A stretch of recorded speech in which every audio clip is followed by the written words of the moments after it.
নমস্কার বন্ধুরা, আমিও বাঙালি রান্নাঘরে সবাইকে স্বাগত জানাচ্ছি। আবার একটা রেসিপি আপনাদের মাঝখানে শেয়ার করতে চলেছি, সেটা হলো শোল মাছের কালিয়া।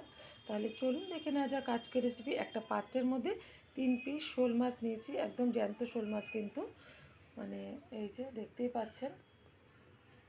এখন এটা প্রথমে আমি ভালোভাবে কেটে পরিষ্কার করে নেবো, তারপরে কিভাবে এই শোল মাছের কালিয়াটা রান্না করব সেটা আপনাদের মাঝখানে শেয়ার করব।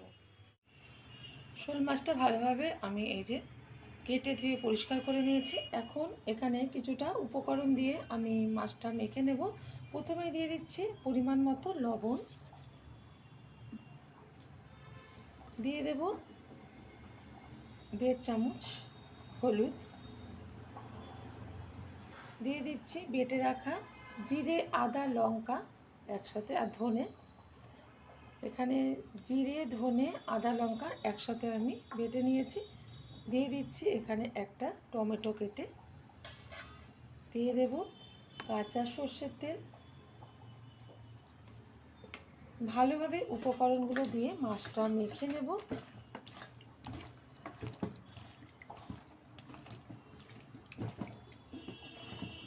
ভালোভাবে কিন্তু আমি মাছটা মশলার সাথে মেখে নিয়েছি। এখন আমি 10 মিনিট মতো এটা সাইডে রেখে দেব, তারপরে রান্না করে নেব। শোল মাছটা রান্না করার জন্য ওভেনে কড়াই বসিয়ে তাতে দিয়ে দিয়েছি কিছুটা পরিমাণে সর্ষের তেল। তেলটা গরম হয়ে গেছে, এখন দিয়ে দিচ্ছি কিছুটা গোটা জিরে, কিছুটা গোটা গরম মশলা। ভালোভাবে আমি ভেজে নেব মশলাটা।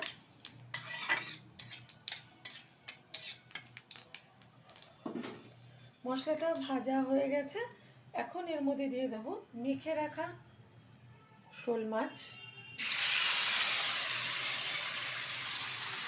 মশলাটা যে রয়েছে গামলায় সেটা দিয়ে একটু জল দিয়ে দেবো। তার আগে একটু নাড়িয়ে দিই। রেসিপিটা কিন্তু প্রত্যেকেই যারা শোল মাছ খেয়ে থাকে প্রত্যেকেই ভীষণ ভালো জানেন, তবু আজকে আমি আমার স্টাইলে করে দেখালাম। আশা করি আপনাদের ভালো লাগবে। ভালো লাগলে আমার চ্যানেলটিকে সাবস্ক্রাইব করবেন, লাইক করবেন, শেয়ার করবেন। আর ঠিক যেরকমভাবে আজকে শোল মাছের কালিয়া রান্না করে দেখাচ্ছি, এরকম অবশ্যই আপনারা ট্রাই করবেন। আশা করি ভীষণ ভালো লাগবে। আর এই শোল মাছটা কিন্তু আমাকে ভালোবেসে আমার যে ফ্রেন্ড, তো ওদের দেয়ারা বাড়ি, তো তার পুকুরের শোল মাছ, তারাই আমাকে এটা দিয়েছে। আর বলেছে দিদি ভাই আপনি অবশ্যই আমার এই শোল মাছটা দিয়ে একটু রেসিপি দেখাবেন।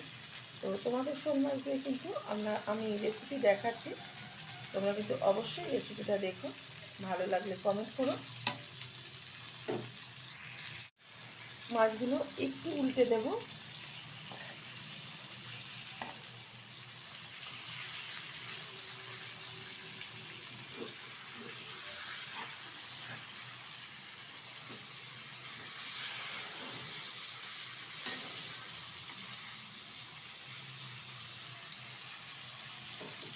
উল্টে দেওয়া হয়ে গেছে মাছগুলো কিন্তু মশলার সাথে সুন্দরভাবে সময় নিয়ে ভেজে নিয়েছি। এখন দিয়ে দেবো মশলা ধোয়া জল। আমি যে গামলাটায় আমি মশলাটা দিয়ে মাছটা মেখেছিলাম, তো গামলায় একটু লেগেছিল মশলা, সেটা দিয়ে দিলাম।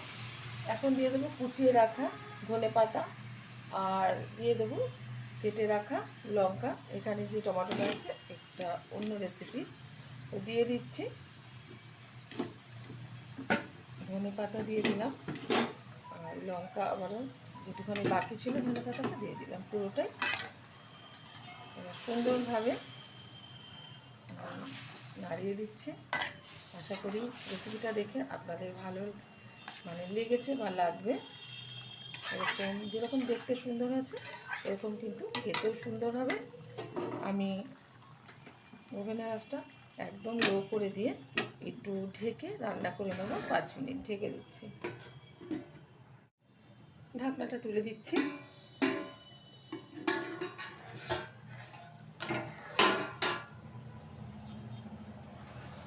শোল মাছের কালিয়াটা কিন্তু একদম ঠিকঠাকভাবে তৈরি হয়ে গেছে। নামিয়ে এখন ঢেলে দেবো একটা পাত্রে, আর গরম গরম ভাতের সাথে এটা সার্ভ করবো। দেখা হবে পরের ভিডিওতে নতুন কোনো রেসিপি নিয়ে। ধন্যবাদ।